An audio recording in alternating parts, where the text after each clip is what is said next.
numerous activities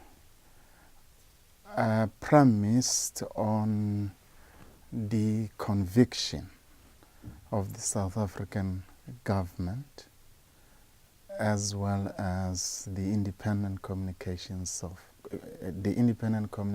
Authority of South Africa that the South African communications market is not sufficiently competitive. From a perspective of the broadband policies that are currently playing out, what we are seeing is a determined effort by a government to introduce a national broadband network.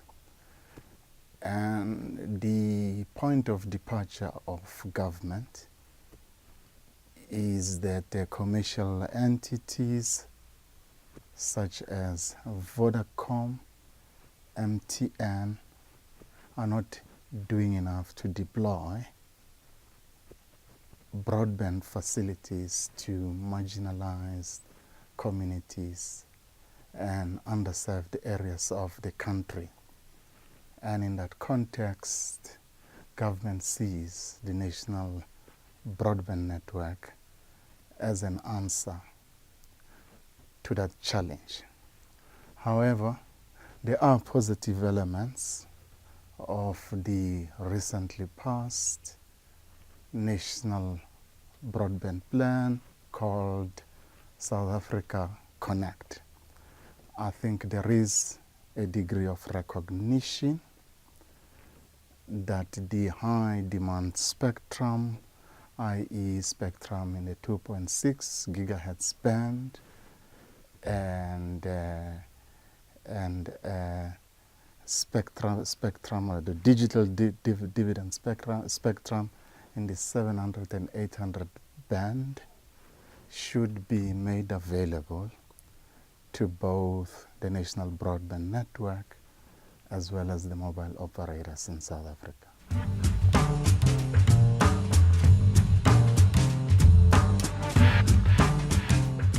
There's good and bad news on that front. The good news is as recent as about 2 weeks ago, both the amendments to the CASA Act and the Electronic Communications Act have been passed by both Parliament and assented to by the President.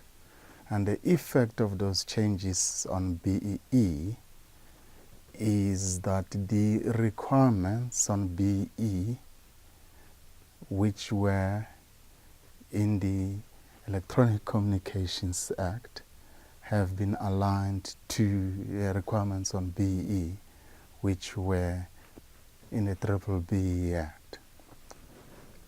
And the significance of that is that whereas under the old ECA regime, as a matter of must, a CASA could insist on a minimum equity, a 30% equity ownership requirement.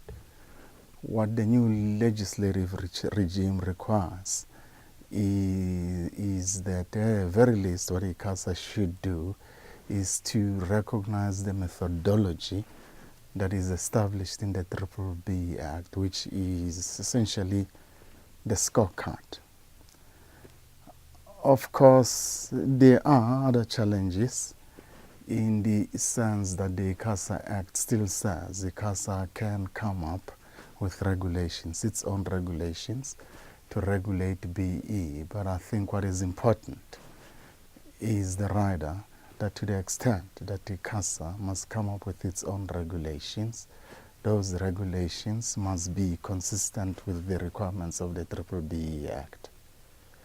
And also very important for me to place it on record that for the past financial year, Vodacom has achieved a level 2 rating in terms of the DTI scorecard, and it's the first time in our history that we've been able to achieve that. And in effect, we have become competitive as far as BEE is a regulatory requirement in South Africa.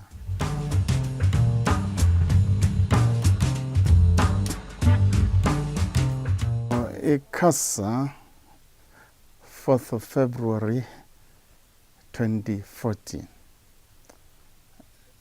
comes with the determination to the effect that the cost of terminating a call on any South African mobile network is 10 South African cents. The fundamental concern of Vodacom was essentially that ICASA hadn't followed a process as set out in the law to determine the 10 cents rate. And essentially the grounds for challenging the regulator was that they didn't follow the process as set out in the law, and the effect is that the number of 10 cents that they have determined as the cost of terminating a call on any South African mobile network was arbitrary. And as a matter of fact, ICASA considered before the court that to the extent that the challenge is directed at the true cost of terminating a call on a network, they may have erred. And I think they went further to even admit that the number that they had determined for year 2 of the glide path that they were proposing in their regulations could be wrong. But what they argued in court was, even though their determination with respect to the end number could be wrong, but the first year of the glide path, which is a number of 20 cents, was not necessarily below the cost of terminating a call on a South African network. Now, in the end, the court ruled in favor of Vodacom. They essentially declared that the ICASA regulations were unlawful because ICASA had acted arbitrarily. However, the court also invoked its discretion, fundamentally because they were concerned with the possibility of creating what the judge called a regulatory vacuum. In other words, striking the regulations as unlawful, but not putting anything in place as a substitute. She then made a determination that the regulations in their entirety are unlawful, but so as not to create a regulatory vacuum, the number that ICASA had determined would apply in year 1 of the glide path, which is 20 cents, would hold for 6 months, and ICASA was given 6 months to develop regulations that are tenable. As we speak now, I think ICASA has already made the first tentative step by asking for information from the operators, which has to be submitted to them by the 20th of June. And through that process, ICASA will probably try and set the correct number before the 1st of October of 2014 in compliance with the court order. And Vodacom, as we've always done, we're going to participate enthusiastically in the deliberations that are going to take place before the regulator. And we're also going to play our part constructively to ensure that we come up with an outcome that is fair to all the industry players. That's fair to all the industry players. I think a situation that we wouldn't prefer is for the regulator to choose winners and losers in our market, as we believe that the regulations of February 2014, which were struck down by the courts, were doing.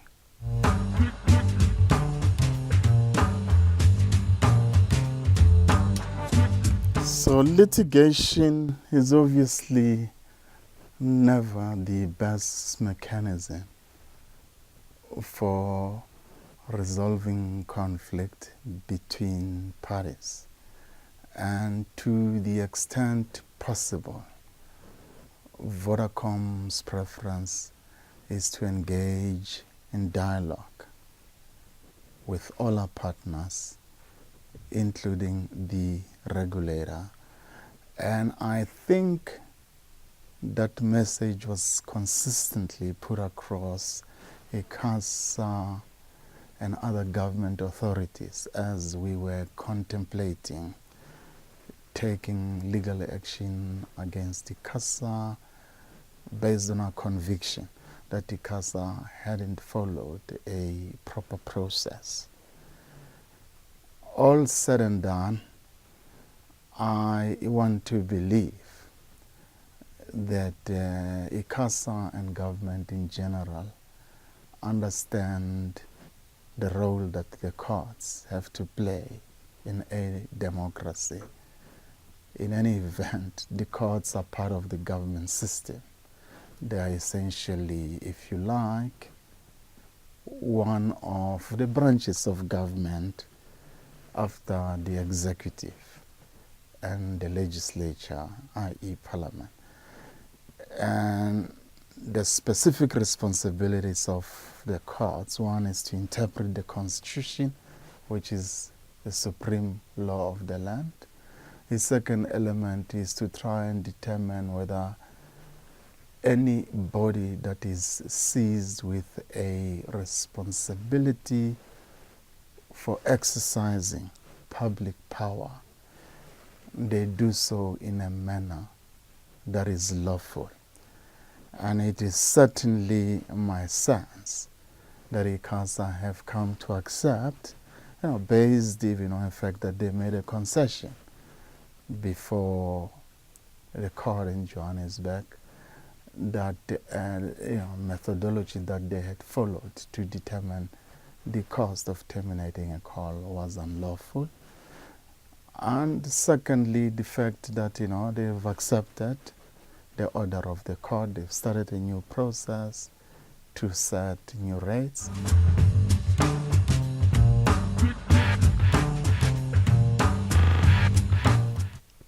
Fundamentally, what is important in South Africa, and for that matter, any emerging economy, when you talk about MTRs, is that a country like South Africa, you have parts of South Africa are reasonably wealthy. You also have poor parts of the country. And it is a truism that South Africa today has achieved more than 120% penetration so far as voice telephony is concerned. But it's equally true that there is parts of South Africa where companies like Vodacom have established infrastructure, and some of the base stations that are found in those areas do not necessarily originate calls. And the only reason it's been possible for Vodacom to invest in parts of the country that are not economically viable has essentially been on the basis of some of the revenues that we generate from MTRs.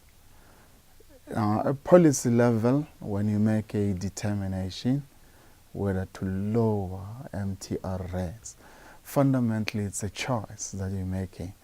It's a choice between encouraging mobile operators from using the revenues generated in MTRs to deploy infrastructure in rural communities and other underserved areas, or essentially encouraging them to decommission base stations in those parts of the country on the basis that it's not economically viable for them to deploy infrastructure in rural communities and other underserved areas in South Africa. It's really finding the right type of balance, putting in place the right policy instruments as government to encourage investment in parts of the country that may not be economically viable, taking into account from a policy perspective that per each and every % increase in the number of people who have access to voice telephony and data services, there is a corresponding contribution of anything between 6 to 10% to the GDP of the country.